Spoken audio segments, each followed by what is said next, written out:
এটা কি বলুন তো? Statue of liberty.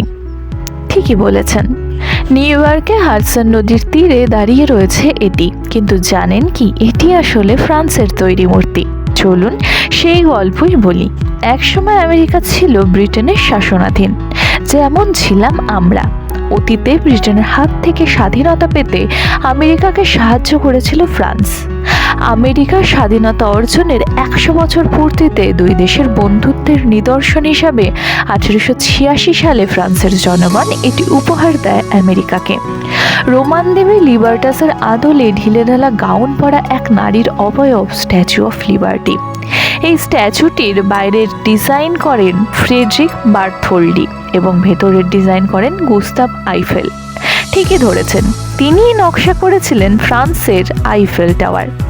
লিবার্টির ডান হাতে আছে একটি প্রজ্বলিত মশাল এবং বাম হাতে বই। তাতে ফরাসি ভাষায় লেখা একটি তারিখ, 4 জুলাই 1776।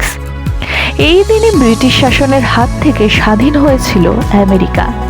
মূর্তিটি কিন্তু তামার তৈরি, এটি সবুজ রঙের ছিল না, তামাটে রঙেরই ছিল।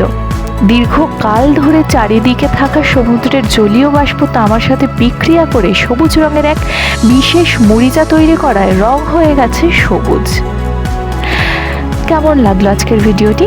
কমেন্টে জানান। এরকম ইনফরমেটিভ ভিডিও পেতে আমাদের সাথে জুড়ে থাকুন সাবস্ক্রাইব করে। ধন্যবাদ।